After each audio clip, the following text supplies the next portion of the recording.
اگه شما هم جزو اون افرادی هستین که دوست دارید دکور خونتون رو با کارهای بافتنی انجام بدین و دیزاین کنین، بافت این کدو یکی از بهترین و زیباترین کارهایی هست که شما میتونید برای خونتون از این استفاده کنید.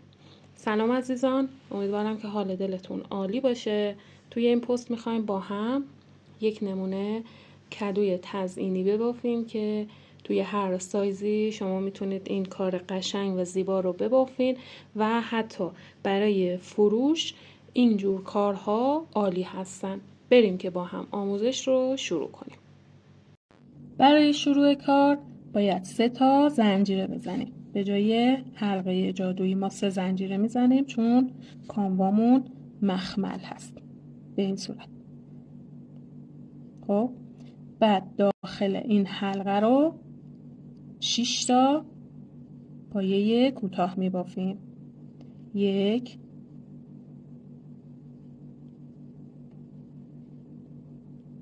2 خب 6 تا پایه کوتاه رو که بافتیم، آخرین پایه رو به اولین پایه‌مون به این صورت با پایه بست وصل میکنیم. الان نکنید ما همون 6 تا پایه رو داریم. 1 2 3 4 5 6. میایم از روی پایه اول شروع به بافتن میکنیم. توی این رج پایه های ما 2 برابر میشه، یعنی 6 تا پایه میشه 12 تا. روی هر پایه 2 پایه کنار هم میزنیم به این صورت. اگر مبتدی هستین و سر رجتون رو گم میکنین، بهتره روی اولین پایه‌ای که بافتین یک نشانگر بذارید که رج بعد بدونید سر رجتون کجا میشه. پس روی هر پایه 2 پایه کنار هم میزنیم تا پایه های ما بشه 12 پایه. خب رسیدیم به سر رج. نشانگر رو در میاریم.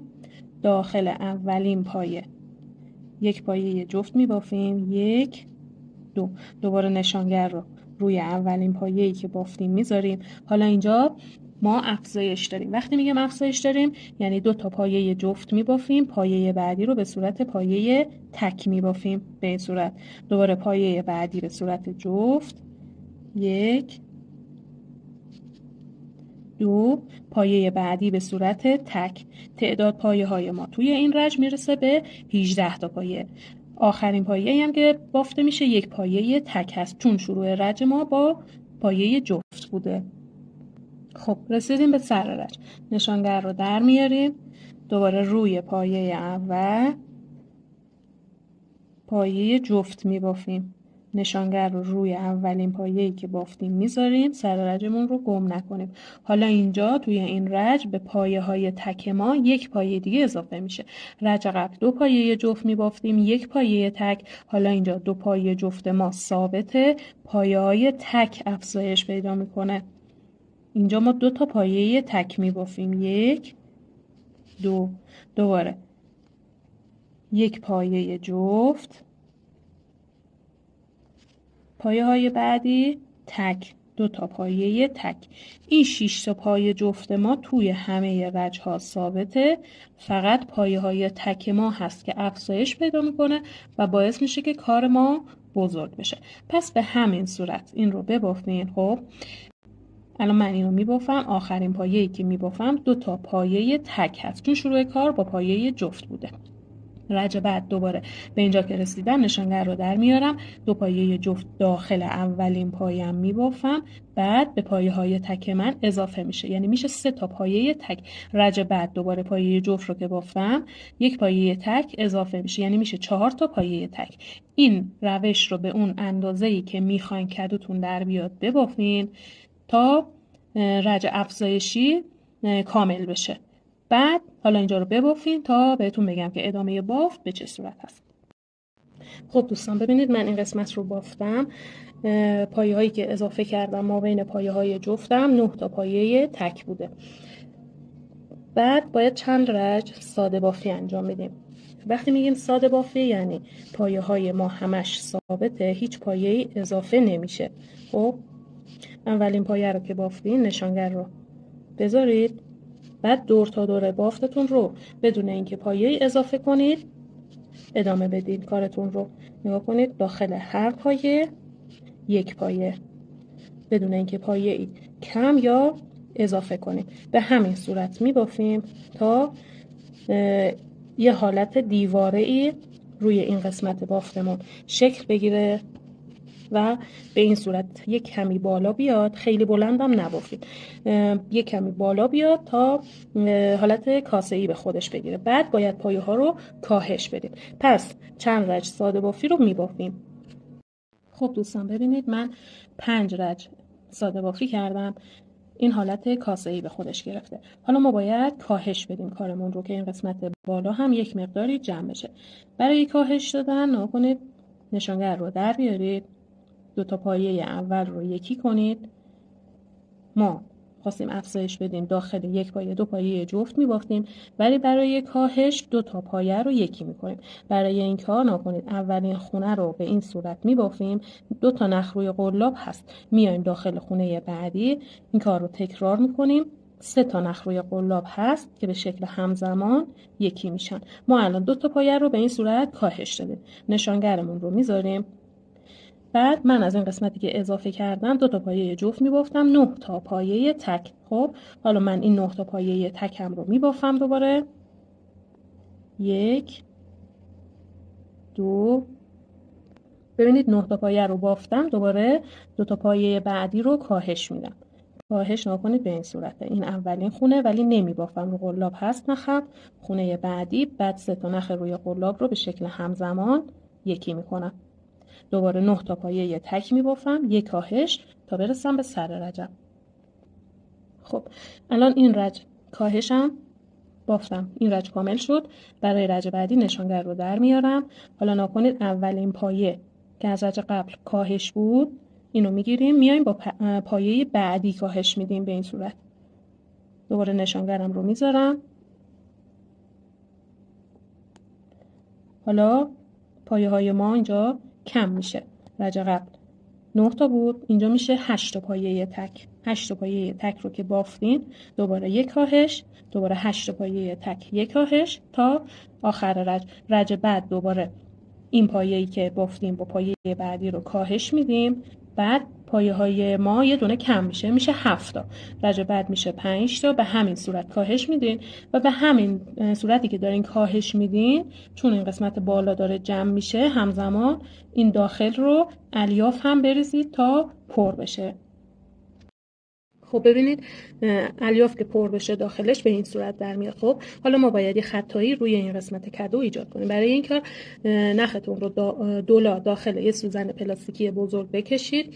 از این قسمت سوزن رو به سمت زیر کار هدایت کنید، دقیق سوزن رو از وسط کارتون در بیارید به این صورت. خب بعد این رو بکشید، نخ رو کامل بکشید تا به این صورت روی کدو قرار بگیره. دوباره سوزن رو از همینجا به سمت بالای کار دقیق از این وسط هدایت کنید و در بیارید سوزن رو.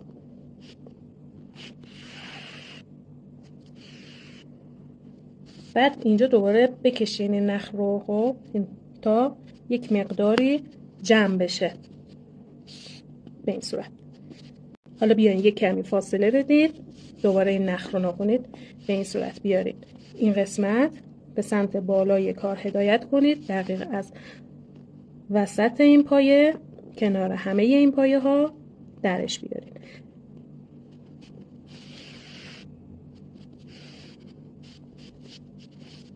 حتما نختون دولا باشه، چون زمانی که میکشید احتمال اینکه این نخ پاره بشه هست، ولی دولا که بشه دیگه خیالتون راحت. به همین صورت یه خطایی به این صورت روی این قسمت کدو ایجاد کنه.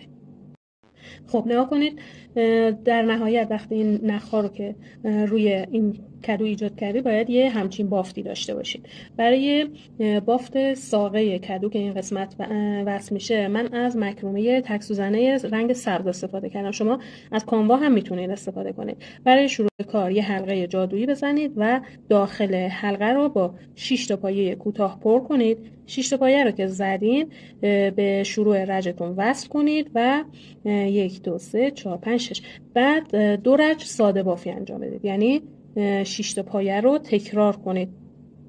الان نکنید من حلقه رو زدم، داخل حلقه 6 تا پایه بافتم، 1 2 3 4 5 6. دو رج بدون اینکه پایه کم یا زیاد کنم این 6 تا پایه رو تکرار میکنم. بعد از اینکه دو رج ساده بافی رو انجام دادیم، حالا این 6 تا پایه رو روی هر پایه 2 تا پایه میبافیم تا تعداد پایه هامون برسه به 12 پایه. پس روی هر پایه 2 تا پایه جفت کنار هم میزنیم. خب 12 تا پایه رو که بافتیم، دو رج ساده بافی انجام میدیم. یعنی روی هر پایه یک پایه میبافیم تا دو رج. خب این دو رج رو که بافتیم، حالا این رج افزایش میدیم. یعنی 2 تا پایه جفت کنار هم میبافیم، یک پایه تک، 2 تا جفت، یک پایه تک تا آخر رج که آخرین پایه‌مون یک پایه تک میشه. خب به سر رج که رسیدیم، دو رج ساده بافی انجام بدیم. یعنی هیچ پایه رو کم و زیاد نکنید. تعداد پایه ها 18 تاه. این 18 تا رو تا دو رج ببافیم. خب دو رج ساده بافی رو که انجام دادیم، دوباره 2 تا پایه جفت کنار هم میزنیم. حالا اینجا به پایه های تک یه دونه دیگه اضافه میکنیم. یعنی میشه 2 پایه جفت، 2 تا پایه تک تا آخر رج. آخر رج 2 تا پایه تک داریم. بعد حدود 1 یا 2 رج دیگه این ساده بافی رو انجام میدیم، میذاریم روی این قسمت کدو. اگه اندازه بود که هیچی، اگه اندازه نبود دوباره یک رج افزایش میدیم. یعنی 2 تا پایه جفت میبافیم، 3 تا پایه تک. اگه کدوتون از این اندازه بزرگتره، این قسمت ساقه رو هم به همین روش باید افزایش بدید تا اندازه این قسمت از گودی روی کدومون بشه. ببینید بافتتون باید یه همچین حالتی به خودش بگیره. بعد اگه با کانوا بافتین، داخلش رو الیاف پر کنید، این نختون رو اضافه تر بذارید بمونه روی بافتتون. بعد قیچیش کنید که بتونید از همین نخ این قسمت رو روی این قسمت بدوزید. خب بعد برای قسمت بالا نکنید، قلابتون رو ببرین داخل بافتتون، نختون رو وصل کنید. بعد یه تعدادی زنجیره بزنید. خب حالا من مثلا 15 تا زنجیره میزنم. این 15 تا زنجیره رو که زدم، از روی زنجیره دوم شروع میکنم. داخل هر زنجیره 2 تا پایه کنار هم میبافم. یعنی روی هر زنجیره 2 تا پایه کوتاه کنار هم میبافم تا این قسمت. ببینید چون ما پایه اضافه کردیم این باز شده. به این صورت حالت فرخوردگی به خودش میگیره. میتونید تا 2 یا 3 تا به این صورت این قسمت های برگ رو ببافین. از همین قسمت ها دوباره نختون رو بیارین داخل بافت. حالا میتونید مثلا این قسمت ها کوتاه و بلند بشه. اگه اینو مثلا 15 تا زنجیره زدید، بعدی رو 20 تا زنجیره بزنید تا این قسمت کوتاه و بلند بشه. بعد روی هر زنجیره 2 تا پایه کوتاه کنار هم ببافید و در نهایت هم این قسمت رو به این قسمت گودی کدو بدوزیم. خب ببینید این هم کامل شده کدوی ما هست.